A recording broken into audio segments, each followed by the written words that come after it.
இப்ப சமீபமா எல்லா பக்கமும் ரொம்ப எக்ஸைட்டடாக எல்லாருமே காத்திருந்த ஒரு அனௌன்ஸ்மெண்ட். நீங்க தனுஷ் அவர்கள் அண்ட் மாரி செல்வராஜ் வச்சு பண்ணக்கூடிய அந்த திரைப்படம் ரொம்ப ரொம்ப ரொம்ப சூப்பர்பான ஒரு அனௌன்ஸ்மெண்ட் அப்படின்னே சொல்லலாம். ஸோ D59 நம்மளுடைய தனுஷ் சார் ஃபேன்ஸ் எத்தனையோ மக்கள் இங்க கூடியிருப்பாங்க. மீண்டும் மாரி சாரோட தனுஷ் சாரோட இந்த கிரியேஷன் பார்க்கறதுக்கு காத்துட்டு இருக்காங்க. ஒரு ஃபியூ வேர்ட்ஸ் அதை பத்தி மட்டும் நம்ம பேசலாமா? I know it's very early, but எங்களுக்காக ஒரு இரு வார்த்தைகள் அதை பத்தி ஜஸ்ட் ஃபார் தி ஃபேன்ஸ். தனுஷார் உடைய மாரி செல்வராஜ், தனுஷார், ஏஆர் ரஹ்மான் சார் சேர்ந்து அந்த படம் பண்ணுறாங்க. பட் அந்த படத்துக்கு முன்னாடியே தனுஷார் படம் ஒன்று இருக்கு. ஆமாம், அந்த படத்துக்கு அடுத்த படம் தான் மாரி செல்வராஜ் சார் படம். அது முன்னாடி அனௌன்ஸ் பண்ணிட்டோம். ஸோ அந்த படம் கூடிய சீக்கிரத்தில் அனௌன்ஸ் பண்ணுவோம். அப்ப எங்களுக்காக 2 தனுஷ் சார் ஃபிலிம்ஸ் வேல்ஸ்னுடைய பேனர்ல வர இருக்கு அப்படின்னு சொல்றீங்க, கரெக்ட்டா?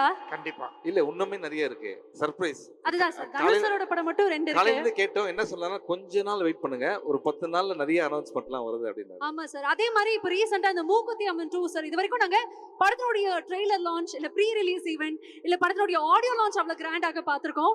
பட் ஒரு பூஜை அவ்வளவு ஹேப்பனிங்காக நீங்க மாத்துறீங்க. கிட்டத்தட்ட ஒரு காலிவுட் ஃபெஸ்டிவல் மாதிரி இருந்தது. அத்தனை ஸ்டார்ஸ் அண்ட் இப்போ வந்து ஷூட்டிங் இன் ப்ராக்ரஸ்னு எங்களுக்கு தெரியும். எப்படி போயிட்டு இருக்கு அதை பத்தியும் ஒரு வார்த்தைகள்? சூப்பரா போயிட்டு இருக்கு. ஒரு ஷெட்யூல் முடிஞ்சிருச்சு.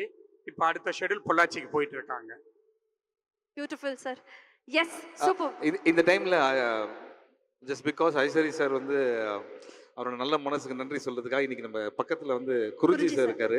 குருஜி சார் ஒரு வார்த்தைகள் about sumo and about this movie. அனைவருக்கும் வணக்கம். நாங்கள் ஜப்பானில் வந்து அபி இன்டர்நேஷ்னல் ஸ்ரீபாலாஜி ரெஸ்டாரண்ட் அப்படிங்கிற பேரில் பண்ணிக்கிட்டு இருக்கோம். 20 வருஷமாக அங்கே இருக்கோம்.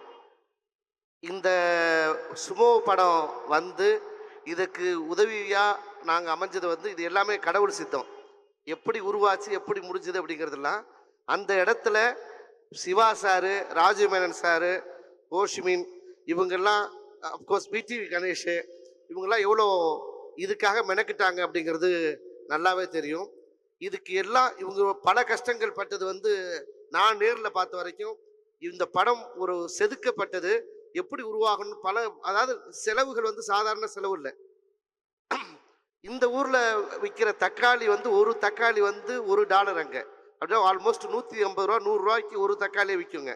ஸோ அந்த மாதிரி எக்ஸ்பென்சிவான ஊரில் வந்து இந்த மாதிரி ஒரு சுமோங்கிற கேரக்டரை வச்சு பண்ணது ஒரு பெரிய மகா சாதனை.